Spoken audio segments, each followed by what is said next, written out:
96 সালে আমার চাকরি হয়েছে, তখন 1200 টাকা বেতন পেতাম, সরকারি চাকরি 1200 টাকা বেতন পেতাম।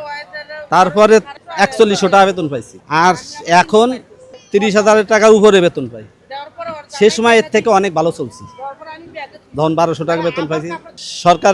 সরকারি চাকরি করি, যে সরকারের যে বেতন দেয় সেই বেতনে যে চলবো রিল্যাক্সে ডাইল ভাত খেয়ে, এই কোনোদিনই হয় নাই, এখনো হয় না। 1 কেজি পোলাও চাউল 120 টাকা কয়দিন আগে ছিল, সেই 1 কেজি পোলাও চাউল আজকে 190 টাকা, 180 টাকা। কেমন দেখতেছেন মশলার দাম? মশলার দাম অনেক বাড়তি, এলাচের দাম তো আরো বেশি বাড়তি, সব মশলার দামই বাড়তি। বাড়ার কারণ তো আমাদের দেশে এই একটা অজুহাত বা একটা উপলক্ষ আসলেই হয়, ঈদ উপলক্ষে এরকম বাড়ে। আমাদের দেশে একটা উপলক্ষ হলেই হয়েছে, একটা হইলে তার কারণে এই দাম বাড়ায় দেয়, ঈদ উপলক্ষে দাম বাড়ায় দিচ্ছে। সাধারণ মানুষের কষ্ট হয়, কষ্ট হচ্ছে, হোলি কি হবে, হোলি তো আর কিছু করার নাই। এখন আমাদের আগেও আমরা যেরকম খাইতে নিজের ভাগ্যের পরিবর্তন করার চেষ্টা করছি, এখনো নিজে খাইতে পরিশ্রম করে একটা জায়গা 5টা কাজ করে সংসার চালানোর চেষ্টা করি, বাইরে এখনো করতে হচ্ছে। আমরা যে সরকারি চাকরি করি, যে সরকারের যে বেতন দেয় সেই বেতনে যে চলবো রিল্যাক্সে ডাইল ভাত খেয়ে, এই কোনোদিনই হয় নাই, এখনো হয় না।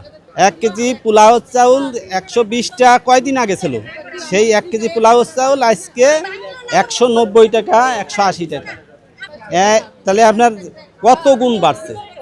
120 টাকা চাউল যদি 190 টাকা হয়, তাহলে কত গুণ বাড়ছে?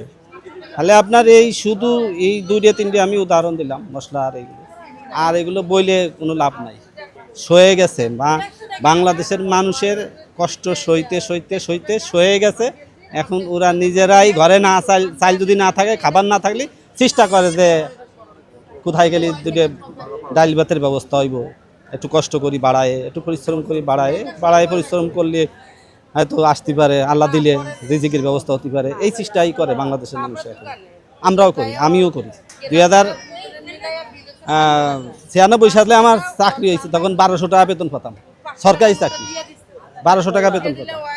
তারপরে 4100 টাকা বেতন পাইছি, আর এখন 30,000 টাকার উপরে বেতন পাই। সে সময় এর থেকে অনেক ভালো চলছি, তখন 1200 টাকা বেতন পাইছি। সে সময় এর থেকেও ভালো চলছে, আল্লাহ ভালো চালাইছে। কেন?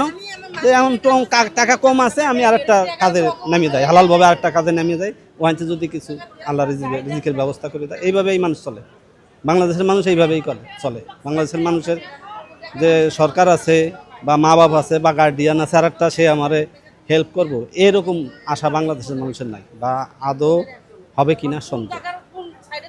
মানুষ সরকারি চাকরি করে তো একটা আশা করি যে আমি একটা সরকারি চাকরি করি, আমার এই ওসিলায় আমার ফ্যামিলির রিজিকের ব্যবস্থা হবে, কিন্তু তা হয় না বাংলাদেশে।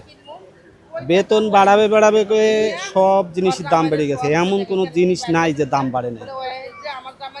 আর বেতন বাড়ানোর তো কোনো আওয়াজই নাই, খালি ওই নেটে ফেসবুকে ইউটিউবে এই দেয় যে বেতন বেড়ে গেছে। আর এইগুলো দেখে তো যারা ব্যবসা করে ওরা আরও বাড়ায় দিয়েছে, মনে করতেছে যে বেতন বাড়াই গেছে, কিন্তু আসলে তো না, তো শুধু ফেসবুক ইউটিউবেই বাড়ছে এই আর কি। তা আমাকে যত যে জায়গা আছি আমরা, আল্লাহ ভালো রাখছে, আল্লাহ যেন এইভাবেই মান সম্মানের সাথে দুনিয়াতে নিয়ে যায়। আর এর চেয়ে বেশি আশা করাও ঠিক হবে না।